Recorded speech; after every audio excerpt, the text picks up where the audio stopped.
What if a single man could change the destiny of the world with only 32 years of life? What if this man defied empires, marched through impassable deserts, and founded cities where there was once silence and fear? Before Caesar, before Napoleon, there was he, Alexander. Alexander the Great, the legend who marched beyond the world. Alexander was born in Pella, capital of the Kingdom of Macedon, in July 356 before Christ. From the very beginning, his birth was shrouded in signs and legends.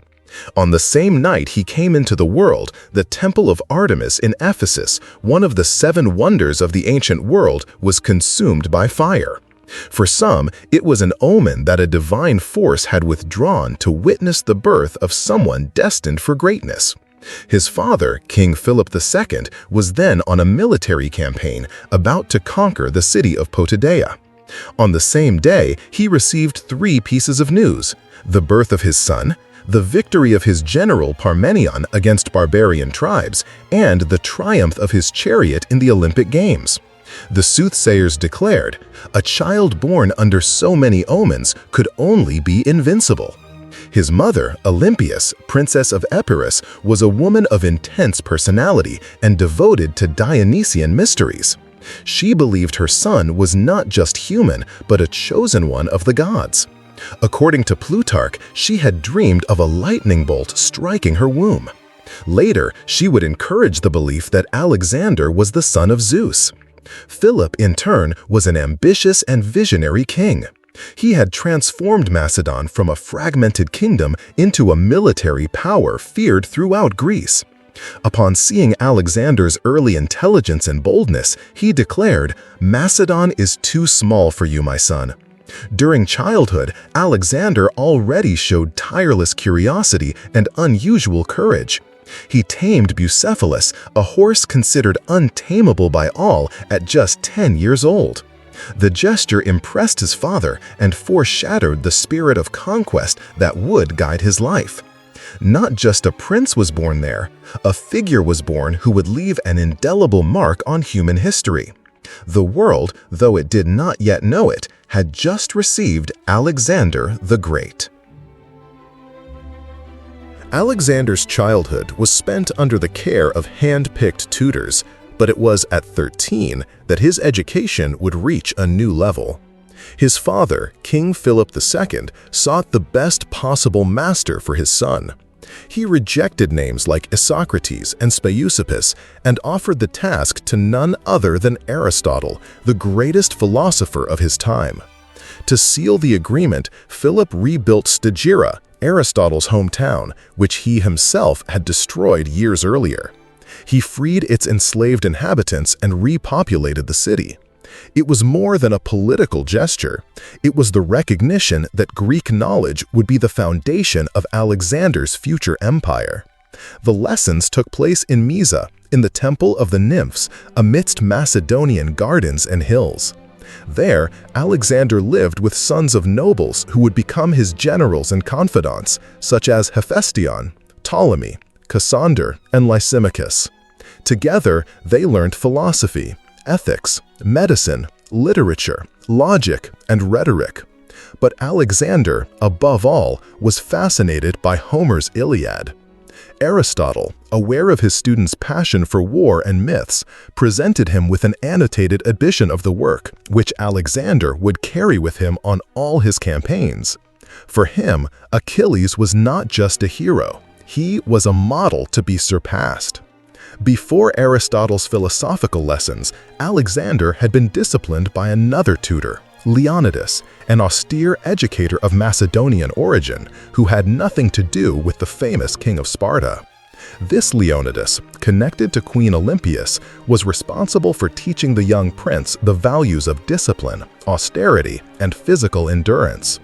He imposed a literally Spartan routine, demanding that Alexander sleep on the floor, eat in moderation, and endure fatigue without complaint.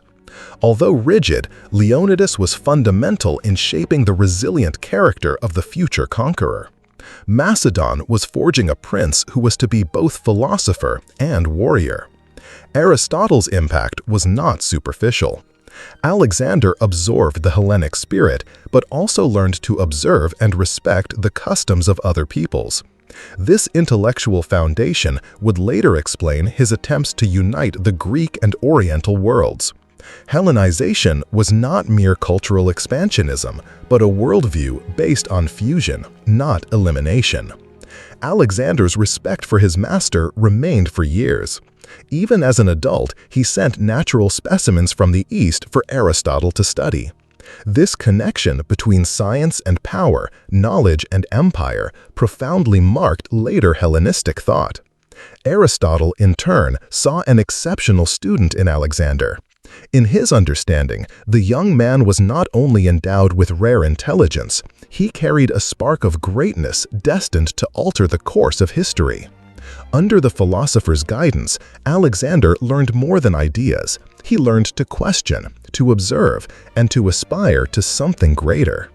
In his youth, his mind already wandered beyond the borders of Macedon.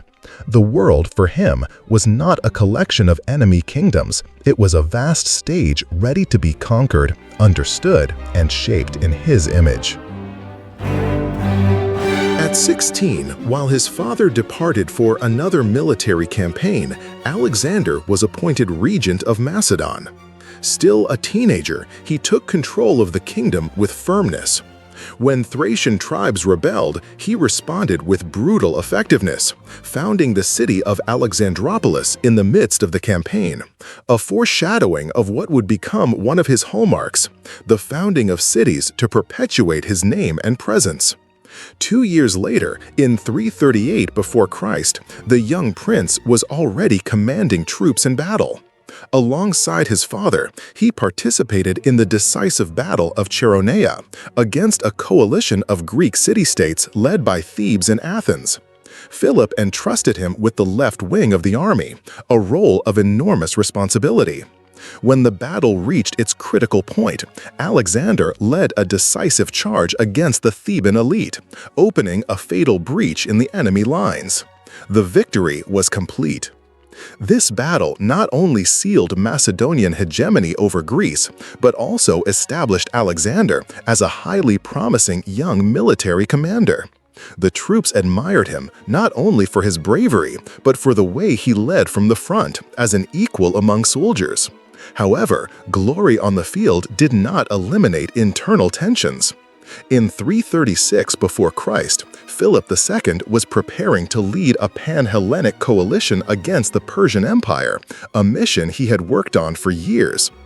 During the celebrations of his daughter Cleopatra of Macedon's wedding in the theater of Aegae, he was assassinated, stabbed by a personal guard, supposedly motivated by personal reasons, although speculations about political and family intrigues never ceased. With the death of Philip II, young Macedon once again faced chaos. The stability achieved by the old king was at risk of unraveling amid internal and external pressures. Alexander, now 20 years old, acted with remarkable speed and determination. Before threats could organize, he consolidated power, a clear demonstration that the new king would not be merely a symbolic heir. Within a few months, Alexander neutralized internal enemies.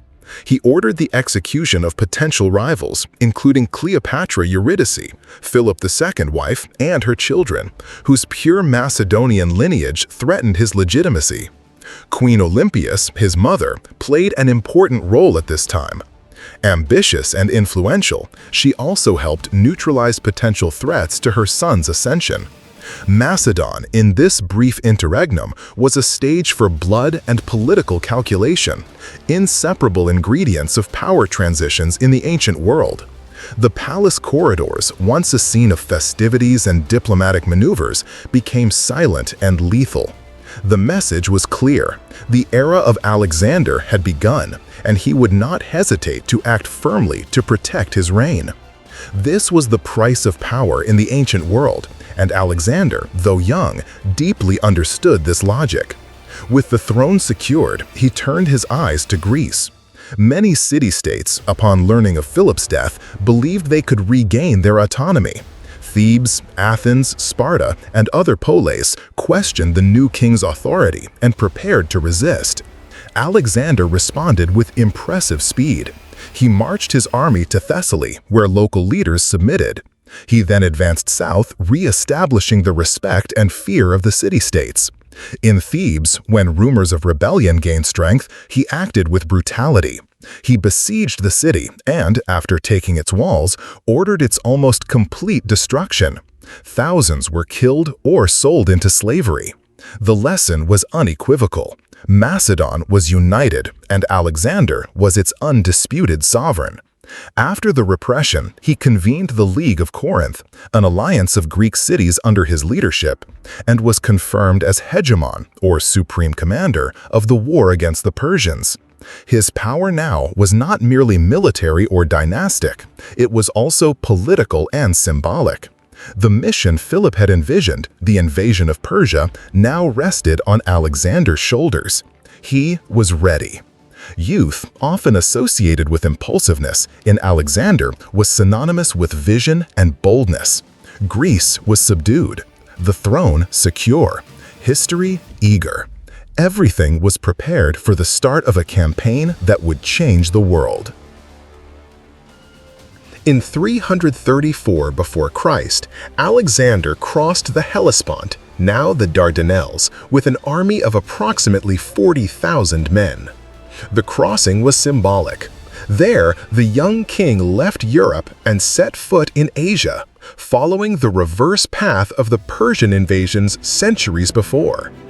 Even before facing an enemy, Alexander visited Troy, honoring Achilles, his favorite hero, and reaffirming before the gods and history his mission, to conquer and immortalize. His first real challenge was at the Granicus River. On the other side, Persian generals waited with organized forces, confident they would crush that audacious young man. Against the advice of his own commanders, Alexander crossed the river mounted on Bucephalus, personally leading the attack. The battle was fierce. The Persians, positioned on elevated ground, had an advantage. But Alexander used his typical combination of bravery and strategy. He concentrated the attack where the enemy line was most vulnerable, breaking their formation and pushing the Persian soldiers into disarray. The result was a decisive victory. Granicus not only opened the way for the Asian campaign, it defined Alexander's style. He did not command from the rear. He led from the front line, becoming a living inspiration for his soldiers. The victory also had a strong psychological impact. The cities of Asia Minor began to open their gates. Alexander freed the Greeks living under Persian rule, and, instead of imposing repression, showed respect for local religions and customs, a conquest strategy that combined sword and diplomacy. In 333 before Christ came the confrontation with Darius III, the great king of Persia.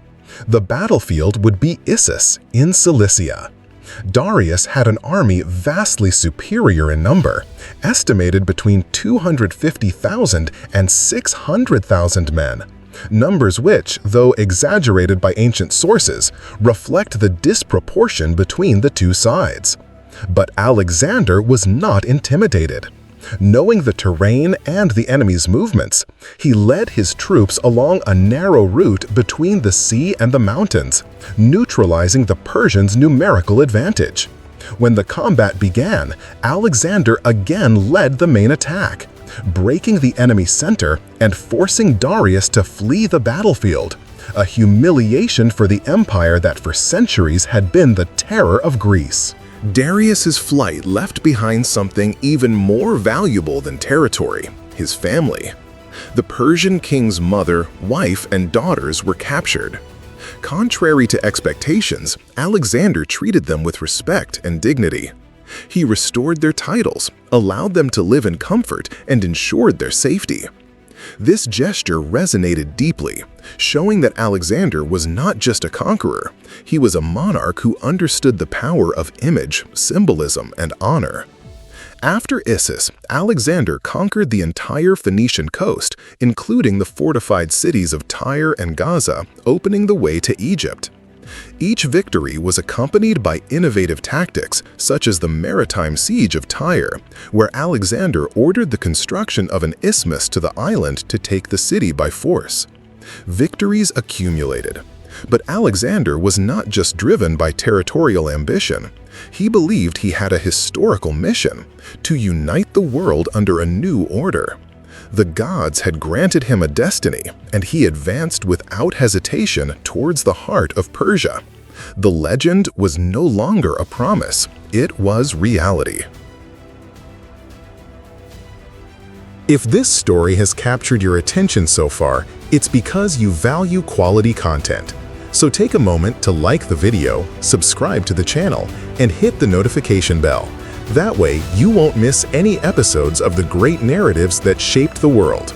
And if you know someone who'd enjoy this journey, share this video and help spread knowledge further. Now, let's get back to our story. After the victory at Issus and the dominance over the Phoenician coast, Alexander turned his eyes south, to Egypt. In 332 before Christ, he crossed the Sinai Desert and was received as a liberator by the Egyptian populations. Persian rule in Egypt was unpopular, and Alexander represented, for many, not an invader, but a restorer of order and national dignity. Unlike other conquerors, Alexander understood the value of local symbols and traditions. He did not impose Hellenic culture by force. Instead, he presented himself as an ally of the Egyptian gods. He visited Memphis, made offerings to the temples, and was crowned pharaoh with all the rituals required by the Nile religion. By adopting Egyptian titles and associating himself with ancient pharaohs, he conquered not only the territory, but the heart of the people. It was in this context that Alexander made a decision that would change the course of urban history. He founded the city of Alexandria on the Mediterranean coast near the western mouth of the Nile. The location was chosen for its strategic and commercial qualities. The city's design was made by Greek architects with a geometric layout, wide streets, and spaces dedicated to commerce, culture, and religion. Alexandria was not just a new city, it was a promise, a link between East and West, a symbol of the empire Alexander wanted to build, where languages, beliefs, and knowledge would intertwine under a single crown. The city would grow to become one of the greatest intellectual centers of the ancient world, with its famous library and legendary lighthouse, and would continue to influence history long beyond its founder's life. But the most enigmatic moment of the Egyptian campaign would come with the visit to the Oracle of Ammon in the Siwa oasis in the heart of the Libyan desert. The journey was difficult, marked by sandstorms and water scarcity, but Alexander persisted. When he finally reached the temple, he was received with honor by the priests. The exact content of the consultation remains shrouded in mystery. It is said that the oracle greeted him as son of Zeus, confirming the belief in his divine origin, something Alexander, influenced from childhood by myths and spirituality, accepted with conviction. Upon his return, something was different. Alexander no longer saw himself merely as a king of Macedon or leader of the Greeks. He began to see himself as a universal sovereign with an almost divine mission to unify peoples. In Egypt, he did not just conquer territory. Alexander shaped his image as a ruler of all cultures. He was the Greek king who had become pharaoh, a young commander who was now also seen as a god. In 331 before Christ, Alexander was ready to face Darius III for the second time. After the humiliation at Issus, the Persian king had gathered all the resources of his empire for a decisive confrontation. The chosen field was near the plain of Gaugamela in the region of Assyria, a wide-open area ideal for the use of the vast Persian cavalry and their feared scythed chariots. Ancient accounts state that Darius gathered an army of up to 1 million men. Although the actual numbers were probably much smaller, the Persians still greatly outnumbered the approximately 50,000 soldiers Alexander led. It was a battle of colossal proportions, pitting not just two armies, but two civilizations against each other. Before the battle, Alexander summoned his commanders. He did not give long speeches, but spoke with clarity. He explained the strategy and positioned his troops with precision. He knew that Persian numerical superiority would only be effective if the terrain allowed free maneuvers. Thus, he anticipated and neutralized flanking movements. His objective was the same as at Issus, to directly target Darius. The night before the combat was contrasting between the two sides. In the Persian camp, the atmosphere was tense and noisy, with vigils, sacrifices, and movements. In Alexander's, silence reigned. The young king slept soundly, confident in his strategy and the value of his men. When dawn broke, he rose confidently, donned his gleaming armor, and mounted Bucephalus, his inseparable war companion. The battle began with a series of lateral thrusts by the Persians attempting to encircle the Macedonians. But Alexander, as a tactical master, opened a controlled gap in his right flank, drawing the enemy cavalry and misaligning Darius's forces. He then personally led a charge of the elite cavalry directly against the Persian center. The impact was devastating. Darius, seeing the center of his formation threatened, panicked and fled the field once again. Without their king, the Persians lost cohesion. The battle was won, and with it, Alexander conquered the empire. Gaugamela was more than a military victory. It was the symbolic fall of the Achaemenid dynasty and the definitive rise of Alexander as the new lord of Asia. After the battle, he marched to Babylon, where he was received as a liberator. He then took Susa and Persepolis, the heart of the Persian Empire. In the latter, he allowed his soldiers to plunder the city and, later, ordered the imposing palace of Xerxes to be burned. Some see this gesture as revenge for the destruction of Athens during the Persian Wars, others as an impetuous error.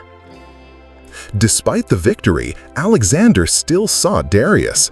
He wanted his formal surrender to fully legitimize his conquest.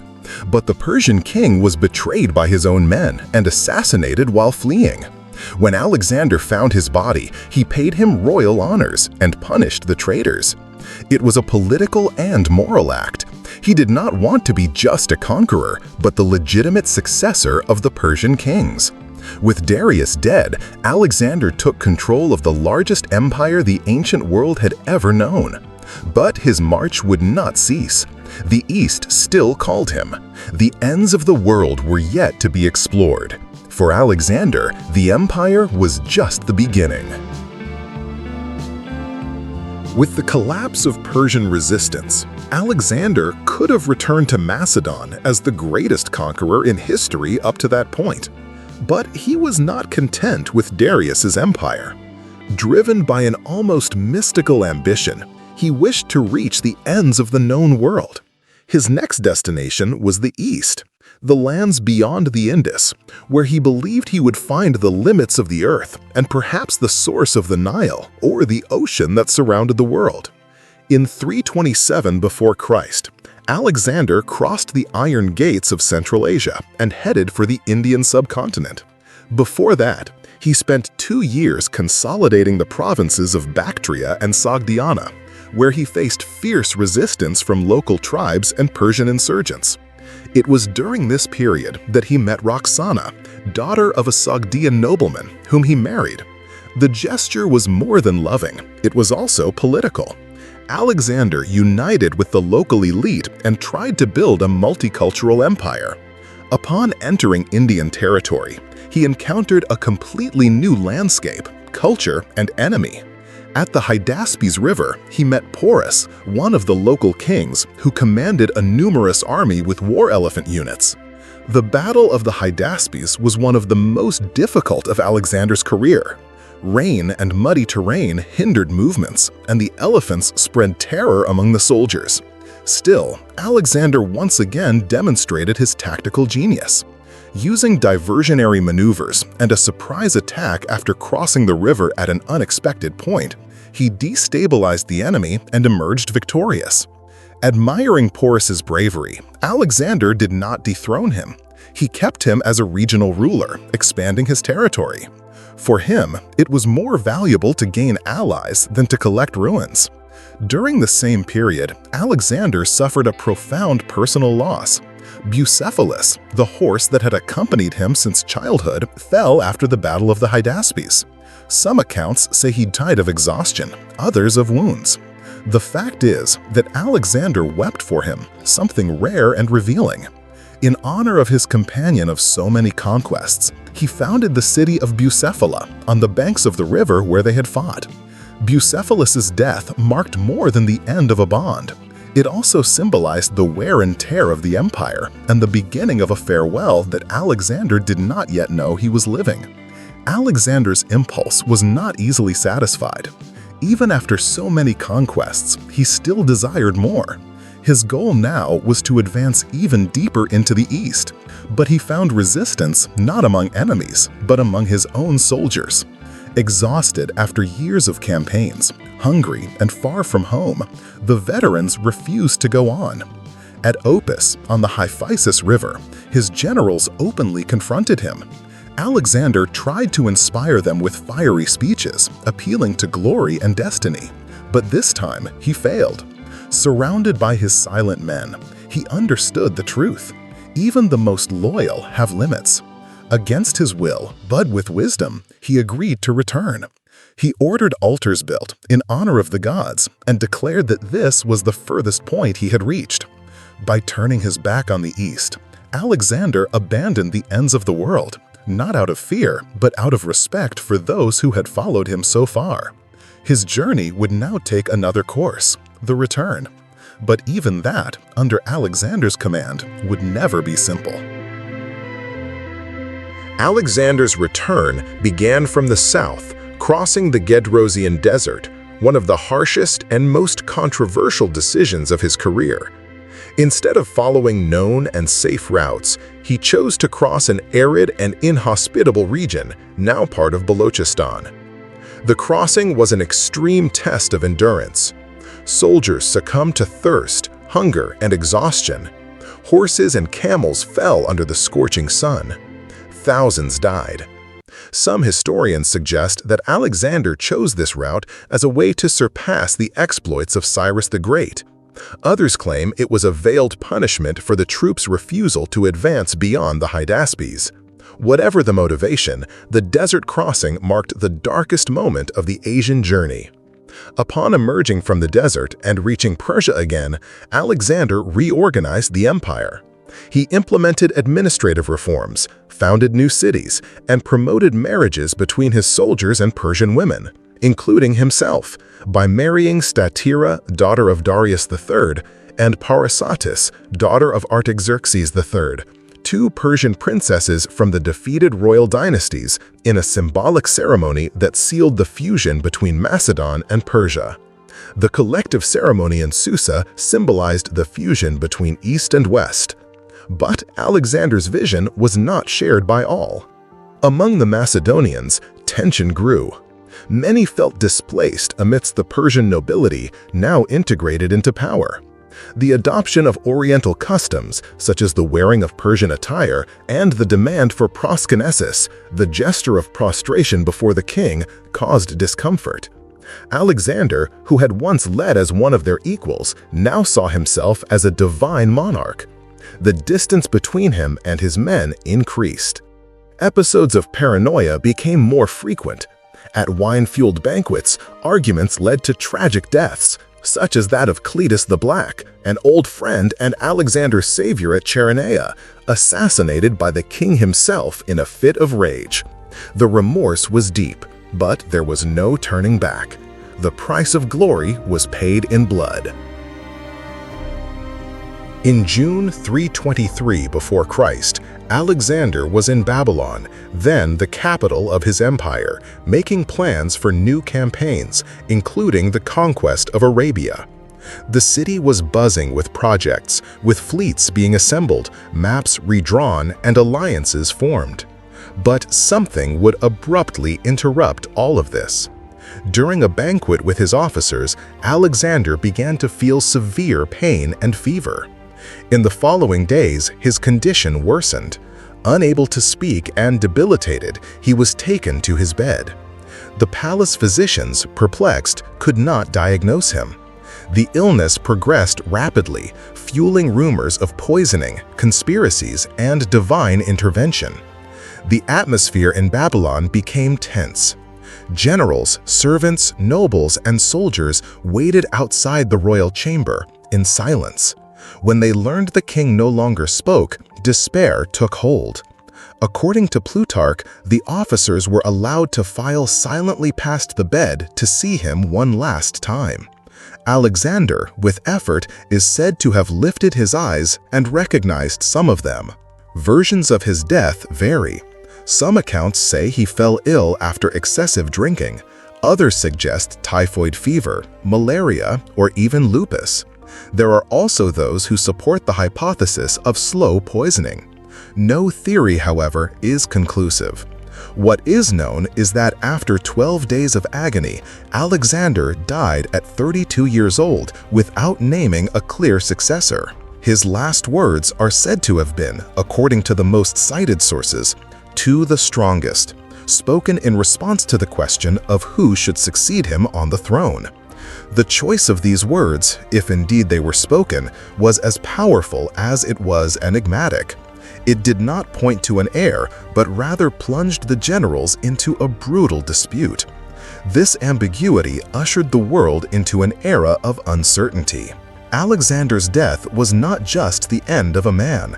It was the collapse of an order still under construction. The conqueror who had defied the limits of the known world now became an enigma on his deathbed.